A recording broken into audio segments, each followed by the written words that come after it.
الصلاة والسلام على رسول الله. يا رب صل وسلم دائما أبدا على حبيبك خير الخلق كلهم. يا رب صل وسلم دائما أبدا على حبيبك خير الخلق كلهم.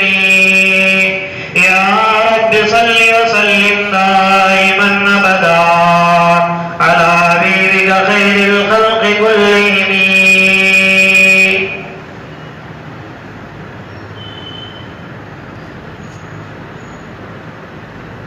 جب آپ کی عمر مبارک 40 سال کی ہوئی، 17 رمضان کو اللہ رب العزت نے ایک روایت کے مطابق غار حرا میں اللہ کے نبی کو نبوت سے سرفراز فرمایا. قرآن کی سب سے پہلی وحی آئی، اقرأ بسم ربک الذی خلق. علم کے تعلق سے جسے علم کی اہمیت کا پتہ چلتا ہے، ورنہ پورا مکہ بت پرستی میں پڑا ہوا تھا. لیکن وہی اللہ نے بت پرستی کے توڑ میں نہیں دی، علم کے تعلق سے دی. اس سے یہ پتہ چلتا ہے کہ علم آدمی میں آئے گا، انسان میں آئے گا تو وہ سیدھا راستہ بتائے گا.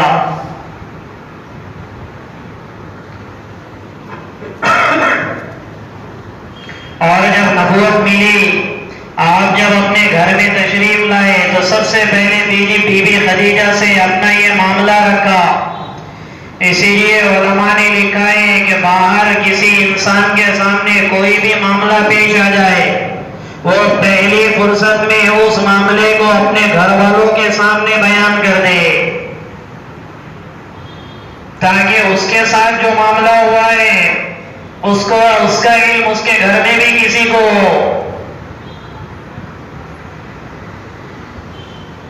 اور یہ اسی وقت ہے جبکہ گھر والے میں اتنی استعداد ہو اس واقعے کو سمجھنے کی، موقع اور مناسبت کی. جس طرح اللہ کے نبی نے آ کر بی بی خدیجہ کو بتایا تو بی بی خدیجہ الکبریٰ رضی اللہ تعالیٰ عنہا نے ڈھارس دی اللہ کے نبی کو، سمجھایا کہ آپ کے ساتھ کبھی اللہ برا نہیں کریں گے. اور دل میں خوشی کے ماں بہت زیادہ خوش ہونے لگی، دل ہی دل میں، کیونکہ تمنا یہ تھی کہ آپ اللہ کے نبی بننے والے ہیں اور میں آپ کے نکاح میں رہوں. تو دل ہی دل میں خوش اس لیے ہو رہی تھی کہ میری زندگی میں ہی محمد مصطفیٰ کو اللہ نے نبی بنایا. اسے یہ خوشی کی انتہا نہیں تھی. لیکن چونکہ اللہ کے نبی تھوڑے سے گھبرا گئے تھے، بی بی خدیجہ کے تسلی والے جملے سے انہیں کوئی تسلی ملی، تو اس کے بعد بی بی خدیجہ آپ کو ورقہ بن نوفل کے پاس لے کر گئی. ورقہ بن نوفل بی بی خدیجہ کے چچا بھائی تھے، تورات کے بہت بڑے عالم تھے، انجیل کے بھی بہت بڑے عالم تھے. اس زمانے میں یہی 3 کتابیں حق کی علامت تھی، زبور، تورات، انجیل. اور زبور بھی بہت دور چلی گئی تھی، تورات اور انجیل یہ اس وقت کا معیار حق تھا. اور ورقہ بن نوفل جو بی بی خدیجہ کے چچا زاد بھائی تھے وہ اس کتاب کے زیادہ جاننے والے تھے. اس لیے اللہ کے نبی کو پہلے نہیں لے کر گئی، خود پہلے گئی ورقہ بن نوفل کے پاس. کہنے لگی میرے شوہر محمد کے ساتھ یہ واقعہ پیش آیا. تو ورقہ بن نوفل نے کہا کہ ایسا لگتا ہے کہ شاید وہ اللہ کا نبی ہے. لیکن کنت صدقتی، اگر تم مجھ سے سچ کہہ رہی ہے، انہ لنبی، وہ اللہ کا نبی ہے. اور وہ جو آیا تھا اس کے بعد وہ لناموس عیسیٰ، وہ فرشتہ ہے جو عیسیٰ علیہ السلام کے پاس آتا تھا. پھر بی بی خدیجہ نے اللہ کے نبی کو اپنے ساتھ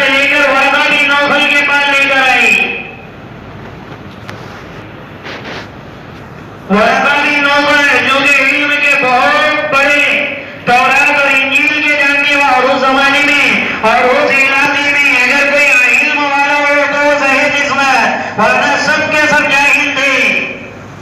اس لیے بی بی خدیجہ نے پختہ علم والے کے پاس لے کر گئی تو اللہ کے نبی سے پورا واقعہ پوچھا۔ اللہ کے نبی نے پورا واقعہ سنایا، ایسے تھے ایسے تھے، انہوں نے یہ کہا تو پھر ورقہ بن نوفل کہنے لگے اگر تم صحیح کہہ رہے ہو تو تم اللہ کے نبی ہو، ابشر، انک نبی ہو، تمہیں خوشخبری ہو، تم اللہ کے نبی ہیں۔ اللہ کے نبی کو تو پہلے سے یقین تھا، کیونکہ نبی کو اپنی نبوت پر یقین ہونا شرط ہے۔ اگر نبی کو اپنی نبوت پر یقین نہ ہوگا تو پکڑ کے لگ جائے۔ تو اللہ کے نبی کو تو تھوڑا تھوڑا یہ ہو گیا تھا کہ یہ جو بی بی خدیجہ نے مجھے تسلی دی ہے، ایسا لگتا ہے میں اللہ کا نبی ہوں۔ پھر ورقہ بن نوفل نے جب کہا تو مزید اس میں تقویت آ گئی، اور پھر آگے کی بھی باتیں ورقہ بن نوفل نے بتائی۔ ورقہ بن نوفل کہنے لگے کہ دیکھو آپ اللہ کے نبی بھی بننے والے ہیں، کاش میں اس وقت اگر زندہ رہو جب تمہارے خاندان والے، تمہاری قوم قریش تمہیں مکہ سے بے گھر کر دے تمہیں، اگر میں اس وقت زندہ رہو تو تمہاری میں مدد کروں گا۔ تو اللہ کے نبی تھوڑے پھٹر گئے، کہنے لگے کیا میری قوم مجھے مکہ سے نکالے گی؟ میں تو امانت دار ہوں، لوگ مجھے سچا کہتے ہیں، لوگ مجھے میرے پاس امانتیں ڈالا کر رکھتے ہیں، میں مہمانوں کا اکرام کرتا ہوں، ہر ایک سے حسن اخلاق سے پیش آتا ہوں، ساری دنیا والوں سے میرا معاملہ صحیح ہے۔ ہاں، اللہ کے نبی کے یہ وعدہ وفائی کے ایسے واقعات ہیں۔ عبداللہ بن ابی حمزہ رضی اللہ تعالیٰ عنہ کہتے ایک مرتبہ اللہ کے نبی سے میرا معاملہ ہوا، اور راستے میں اللہ نبوت سے پہلے میں نے اللہ کے نبی سے کہا کہ میں نبی جاتا ہوں اور آپ کی جو رقم بھی میں لے کر آتا ہوں وہاں یہیں پہ ٹھہریے۔ اللہ کے نبی وہیں پہ ٹھہرے۔ عبداللہ بن ابی حمزہ رضی اللہ تعالیٰ عنہ فرماتے 3 دن کے بعد جب میرا گزر ہوا تو میں نے اللہ کے نبی کو وہاں پایا۔ میں نے کہا محمد آپ یہاں پر؟ تو کہا ہاں، میں نے آپ سے وعدہ کیا تھا اس لیے حج نہیں پا سکا۔ یہاں تو معمولی معمولی باتوں پر زبانیں پھسل جاتی ہیں۔ وعدے کو توڑنا ایک عام، جس کو گناہ کبیرہ بھی نہیں سمجھتے ہیں لوگ، وعدے کو توڑنا یہ گناہ کبیرہ ہے۔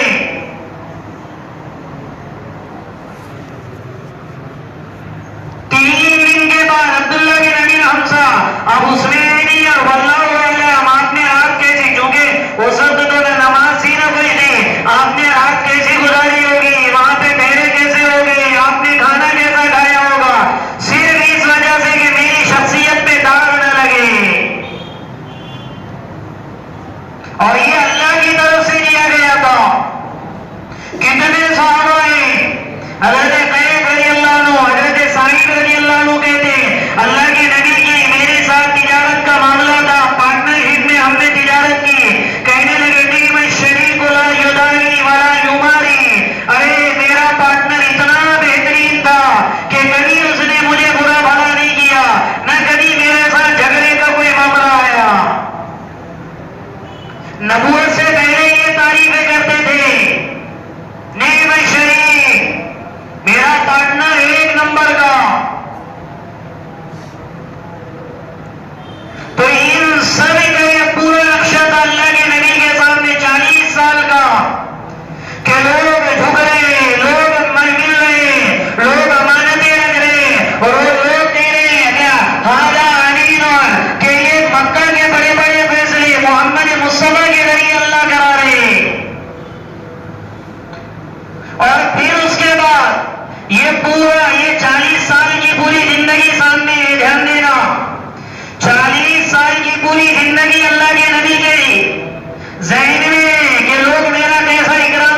لیکن جب آپ دین پر لانے کی کسی کو کوشش کریں گے وہاں شیطان نفس کی کشمکش شروع ہو جاتی ہے. ورنہ آپ عبادت کے مواقع آپ غیر مسلم کو کہو کہ مجھے ہمیں نماز پڑھنا ہے تو غیر مسلم آپ کو جگہ بھی دیں گے. ابھی ہماری بس جب عمرے سے آ رہے تھے مغرب کا وقت ہوا تو ہم نے نماز غیر مسلم کی دکان میں پڑھی. اس نے بورڈ چالو کیا, پورے سب کو پانی دیا, آپ وضو کرو اور اس کی دکان میں نماز پڑھی. جھگڑا عبادتوں کا نہیں ہے کل کائنات میں. حج کے لیے میں اور آپ جاتے, عمرے کی عبادت کے لیے میں اور آپ جاتے, یہ پوری فیسلٹی مسلمان ہم کو دیتے. ارے بھائی مسلمان دیتے ہم کو, پاسپورٹ کون بناتا ہے؟ ارے بھائی بولو نا, پاسپورٹ کون بناتا ہے؟ یہ پلینے کون چلاتا ہے؟ حکومت ہی کرتی ہے نا, حکومت مسلمان ہے.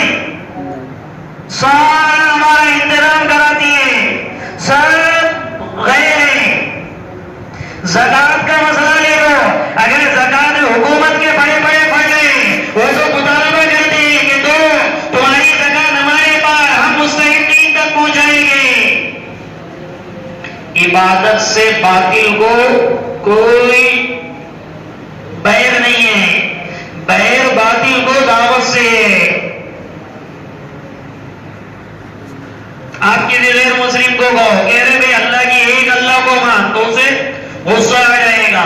اس کو کہو یہ زکات دے, مسلمان بھائی کو دے, خوش ہو جائے گا. اس کو یعنی آپ اس کو بارہ آزماؤ, ٹرینوں میں, پلینوں میں, ایئرپورٹ پہ ہم نے نمازیں پڑھی, جبکہ پلین کے آخری دہلی ایئرپورٹ پہ یعنی اندر بیٹھنے کے مغرب کا وقت ہو گیا, بیٹھیں گے تو یعنی وادی جا رہی تھی ہماری جماعت کشمیر. اب بیٹھیں گے تو مغرب کی نماز ختم ہو جائے گی اور صرف ہم 6 لوگ. تو میں نے ان سے درخواست کی کہ اگر ہم چڑھ جائیں گے تو نماز, آخری پیسنجر وہ کہنے لگا ٹھیک ہے یہاں پر پڑھ لو. وہ نے دروازہ کھلا رکھا. عبادت میں آپ کو دنیا میں کہیں پر بھی کچھ نہیں ہوگا, باطل تمہیں پیش کرے گا, لیکن جھگڑا جو آئے گا وہ دعوت سے آئے گا, اللہ کے دین کی محنت پر لانے سے آئے گا. میری تیری اس کی یہ دین پر آئے گی. ورنہ عبادتوں میں تو بہت لطف ہے, عبادتوں میں کبھی باطل ہمارے آگے نہیں آتا ہے. تو اللہ کے نبی کے سامنے 40 سال ہے, اللہ کے نبی کی ہمدردی, اللہ کے نبی کے اخلاق, اور اللہ کے نبی کی شب و روز, مکہ والوں پر ہی اللہ کے نبی کی ہمدردی. پھر اللہ کے نبی کو عجیب لگا, اب مخرجی علیہ, کیا میری قوم مجھے نکال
ہم کو ہمارے بڑے حضرت نے ایک مرتبہ سنائی، غالباً میں نے سنایا یا نہیں سنایا پتہ نہیں، وہ جو گجرات کے فسادات ہوئے تھے، احمد آباد میں میٹنگ تھی، بہت امپورٹنٹ میٹنگ، اور مولانا کا فلائٹ اورنگ آباد سے ممبئی میں 4 گھنٹے کا ڈیلے، اور پھر اس کے بعد احمد آباد، اور جتنی دیر میں بمبئی پہنچنا تھا اتنی دیر سے وہ میٹنگ شروع ہو گئی، آدھے ایک گھنٹے میں ختم ہونے والی تھی۔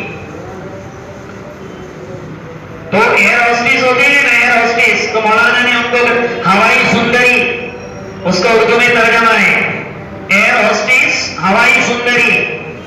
تو ایئر ہوسٹس سے مولانا کہنے لگے، میں نے پوچھا کہ یار یہ فوراً کوئی فلائٹ ہے کیا؟ وہ کہنے لگے کوئی فلائٹ ہے بھی نہیں اور نہ ایمرجنسی آپ کو ملے گی۔ تو مولانا کے حضرت کہنے لگے کہ میں نے اس سے ڈسکس کیا، میری امپورٹنٹ میٹنگ ہے، تو وہ کہنے لگی فیل ہو جائے گی آپ کی میٹنگ۔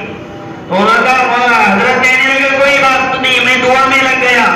اللہ کا کہنا ایسا ہوا کہ بمبئی میں اتنی بارش ہوئی کہ وہ 5 سے 7 منٹ ہو گئے، 8 منٹ ہو گئے، وہ جو پلین بمبئی میں لینڈنگ کرنے والا تھا وہ صرف گھوم ہی رہا ہے، اور ایئرپورٹ والے اسے اترنے کی پرمیشن نہیں دے رہے کہ پانی ہو گیا ہے۔ تو بعد میں کیپٹن نے اعلان کیا کہ ممبئی میں اترنے والا پلین یہ احمد آباد میں اترے گا۔ کیا اعلان ہوا؟ ممبئی میں اترنے والا یہ فلائٹ کہاں اترے گا؟ احمد آباد۔ پھر وہاں پہنچنے کے بعد پھر وہ میٹنگ ہوئی، تو جب یہ اعلان ہوا تو حضرت کہنے لگے، وہ ایئر ہوسٹس سب سے پہلے میرے پاس بھاگتے ہوئے آئے اور کہنے لگے یو آر لکی۔ تو مولانا کہنے لگے میں ایوری ٹائم آئی ایم لکی۔ جب وہ پہنچے میٹنگ ہوئی، اور وہ اس میں بہت آگے کی تھی وہ میٹنگ، RSS وغیرہ بھی جس میں آئے ہوئے تھے اور بہت ضروری تھی۔ تو ہم کو اثر کے بعد وہ کارگزاری سناتے کہنے لگے، احمد آباد کی میٹنگ کے بعد میں گھر سے مجھے فون آیا، تو میں نے اپنے بچیوں کو کہا کہ بیٹے تمہارے ابو تو اللہ والے بن گئے، تو دیکھو پلینوں کو ادھر سے ادھر لا رہے۔ تو مولانا کہنے لگے کہ میری بیٹی نے اس کی والدہ کو کہا،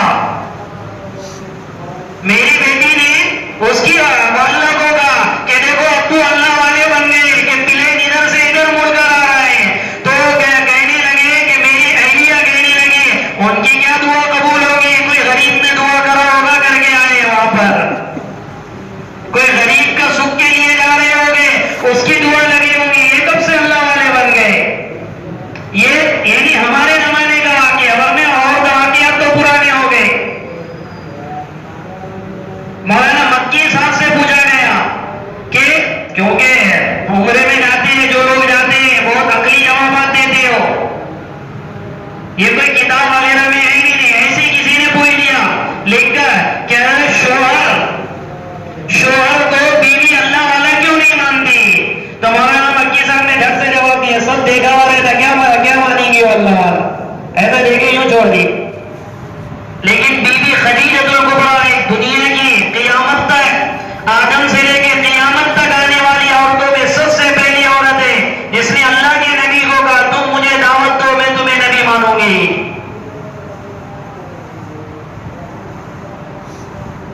اس لیے سب سے پہلے اللہ نے بی بی خدیجہ کو سلام بھیجا۔ اللہ جس کو سلام بھیجے کوئی معمولی ہے، صحابہ کو نہیں، بعد میں آئے ابو بکر کو سلام، لیکن پہلا سلام اس دھرتی پر اللہ کی طرف سے کسی کو آیا تو بی بی خدیجہ کو آیا۔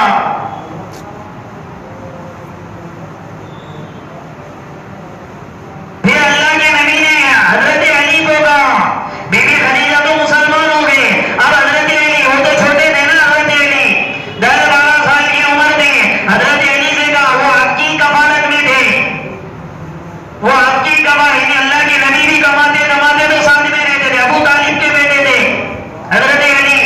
تو حضرت علی سے اللہ کے نبی نے کہا کہ اس طرح کا معاملہ ہے، قبول کرتے ہو؟ حضرت علی نے فرمایا یہ کیا کہہ رہا ہے، تم اللہ کے نبی کب سے بن گئے؟ ٹھیک ہے میں سوچوں گا، کل کہتا ہوں۔ تو اللہ کے نبی نے فرمایا برائے کرم، اس کا تذکرہ کسی سے مت کرنا، اگر تم کو ماننا نہیں ہے تو مت مانو۔ پھر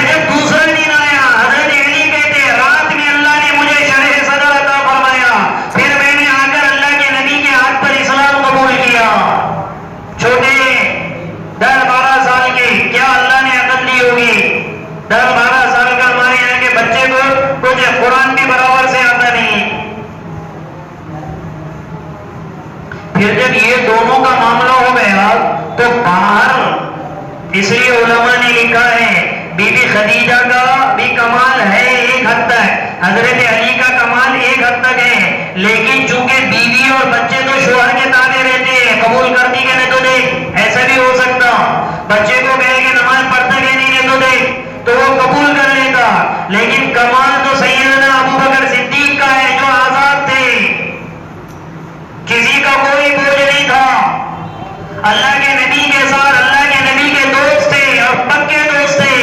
اللہ کے نبی سب سے پہلے ابو بکر صدیق کے پاس آئے اور آ کر کہنے لگے ابو بکر ایک بات میں تم سے کہتا ہوں۔ ابو بکر صدیق نے فرمایا کیا؟ تو ابو اللہ کے نبی نے فرمایا یار مجھے اللہ نے اپنا نبی بنایا ہے۔ صدیق اکبر نے کہا کیا کہتے ہو؟ اللہ کے نبی نے فرمایا ایک اللہ کی طرف دعوت دیتا ہوں، اس کے علاوہ کوئی معبود نہیں اور میں اللہ کا رسول اور اس کا بندہ ہوں۔ ابو بکر صدیق نے فرمایا ابسط یدک یا رسول اللہ، اے اللہ کے رسول آپ ہاتھ بڑھائیے میں کلمہ پڑھ لیتا ہوں۔ اس لیے اللہ کے نبی نے فرمایا دنیا میں میں نے جتنوں کے سامنے اسلام پیش کیا ہر کسی نے پسو پیش کیا، لیکن ابو بکر نے پسو پیش نہیں کیا۔ اس کی برکت ہے ابو بکر کے لیے کہ اللہ نے جنت میں 8 دروازے بنائے ہیں۔ میں نے خود جبریل امین سے پوچھا تھا، جبریل نے بتایا تھا آپ کی امت میں ابو بکر ایسا ہے جس نے 8 دروازوں سے 8 دروازے کہے کہ ابو بکر میرے اندر سے داخل ہو، ابو بکر میرے اندر سے داخل ہو، ساری دنیا دیکھے گی، جیسے ایک یہ 2 3 4 5 اور اس طرح اور آگے 3 دروازے، تو کچھ لوگ ادھر سے جائیں گے، کچھ لوگ ادھر سے جائیں گے، کچھ لوگ ابو بکر کی باری آئے گی تو سارے دروازوں کو اللہ زبان دے گے، دروازے کہیں گے ابو بکر اہلاً وسہلاً، ابو بکر اہلاً وسہلاً، ابو بکر میرے یہاں سے داخل ہو، میرے دروازے سے داخل ہو۔ اللہ کے نبی نے فرمایا انی ارجو ان یکون منہم ابا بکر، مجھے امید ہے یقین ہے کہ شاید وہ 8 دروازوں میں سے ابو بکر کو اللہ وہ دروازے آواز دے گی۔ کیا سینہ فخر سے اٹھے گا ابو بکر کا جب کل کائنات وہاں ہوگی، سب اپنے اپنے دروازوں سے جائیں گے، اور کیونکہ دنیا میں تو وہی اور آپ اس کا جنت کے اور جنت کی نعمتوں کا اور جنت کے دروازوں کا اس دھرتی پر بیٹھ کر ہم اندازہ نہیں کر سکتے کہ وہ اللہ نے جنت کیسی بنائی۔ وہ جنت جو کل کائنات کے لیے جنت کے دروازے ہی اس انسان کو آوازیں دے۔ ایک مرتبہ اللہ کے نبی بیٹھے ہوئے تھے، سارے صحابہ کرام بیٹھے ہوئے تھے، اللہ کے نبی نے فرمایا اخلاق کی 360 قسمیں ہیں۔ کتنی قسمیں ہیں؟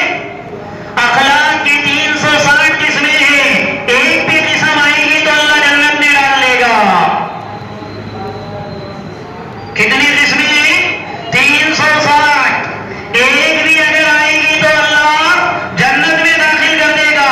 ابو بکر صدیق وہاں بیٹھے ہوئے تھے، کہنے لگے افی شیء یا رسول اللہ، اے اللہ کے رسول ان 360 میں سے میرے اندر کوئی اکی دکی ہے؟ اللہ کے نبی نے فرمایا ابو بکر پورے کے پورے 360 تیرے اندر ہے۔ اس لیے ڈائریکٹ تصدیق کی ابو بکر نے، آپ دعوت دے رہے کہا میں قبول کر لیتا ہوں۔ اس لیے اور پھر اس کے بعد آپ کے آزاد کردہ غلام حضرت زید بن حارثہ رضی اللہ تعالیٰ عنہ کو دعوت دی، وہ بھی مسلمان ہوئے۔ اس لیے کہا جاتا ہے عورتوں میں سب سے پہلے اسلام کس نے لائی؟ بی بی خدیجہ نے۔ بچوں میں سب سے پہلے اسلام کس نے لائے؟ حضرت علی نے۔ غلاموں میں سب سے پہلے اسلام کس نے لائے؟ زید بن حارثہ نے۔ اور آزاد مردوں میں سب سے پہلے کون اسلام لائے؟ ابو بکر صدیق رضی اللہ عنہ۔ ان روایتوں میں اگر اس طرح تدبیر نہیں کیے تو دنیا میں کتنے ایسے جو منکرین حدیث ہیں جو کہتے ہیں دیکھو یہ سیرت کیسی کہتے ہیں، دیکھو یہ کہتے ہیں خدیجہ بھی پہلے مسلمان، علی بھی پہلے مسلمان، ابو بکر بھی پہلے مسلمان۔ یہ اعتراض ہے مستشرقین کا، جن کے دلوں میں اگر کسی کے تعلق سے بغض بیٹھ جائے۔ اس سے پہلے بھی غالباً آپ کو یہ بات بتائی گئی تھی، اگر آپ کو میرے سے تعلق ہے محبت ہے تو میری یوں ٹوپی دیکھیں گے تو آپ کیا کہیں گے؟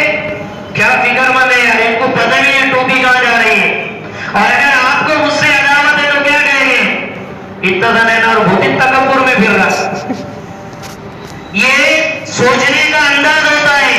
منکرین حدیث، مستشرقین حدیث اللہ کے نبی کے علم کو پڑھتے ہی ہے اعتراض کے لیے. کہنے لگے دیکھو بی بی خدیجہ کو بھی کہہ رہے پہلے مسلمان، ابو بکر کو بھی کہہ رہے پہلے مسلمان، اور علی کو بھی کہہ رہے پہلے مسلمان، زید کو بھی کہہ رہے. ان کو یہ جواب دیا جاتا ہے ارے پہلے مسلمان تو سب ہیں، لیکن دونوں میں چاروں میں فرق یہ ہے کہ عورتوں میں پہلے مسلمان بی بی خدیجہ ہے، بچوں میں پہلے مسلمان حضرت علی ہے، غلاموں میں پہلے مسلمان زید بن حارثہ ہے، اور آزاد مردوں میں پہلے مسلمان ابو بکر صدیق رضی اللہ عنہ ہے. تو اس میں کہاں سے اعتراض پیدا ہوگا؟ کوئی آدمی یہ کہے کہ بھیڑ کا پہلا حافظ فلاں ہے، اور کوئی آدمی عورت کو ڈالے کہ بھیڑ کی پہلے حافظ آئی ہے، تو اگر کوئی جھگڑا کرے گا ارے نہیں یہ حافظ ہے یہ حافظ ہے، تو سامنے والا کیا کہے گا؟ ارے بھائی یہ حافظ ہے مردوں میں پہلے حافظ ہے، اور یہ جو حافظہ ہے عورتوں میں پہلی حافظہ ہے. تو کبھی اعتراض ہوگا؟ تو دشمنان اسلام اللہ کی نبی کی زندگی کو پاتے اللہ کی نبی کی زندگی پہ اعتراض کرنے کے لیے. بسم اللہ الرحمن الرحیم. اللهم لك الحمد كله ولك الشكر كله ولك الثناء كله ولك الملك كله ولك الخلق كله وإليك يرجع الأمر كله بيدك الخير كله إنك على كل شيء قدير.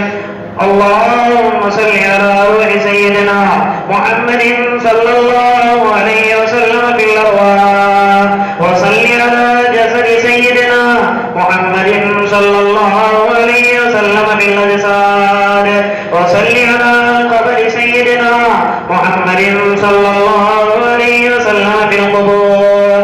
اللهم بنا وادنا واد الناس جميعا.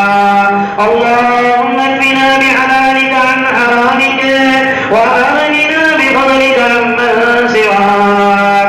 اللهم ألهمنا مراشد أمورنا وأعذنا من شرور نفوسنا ومن سيئات أعمالنا. اللهم إنا نعوذ بك من الفتن ما ظهر منها وما بطن. وصلى الله تعالى على خير خلقه محمد وعلى آله وأصحابه أجمعين برحمتك يا أرحم الراحمين.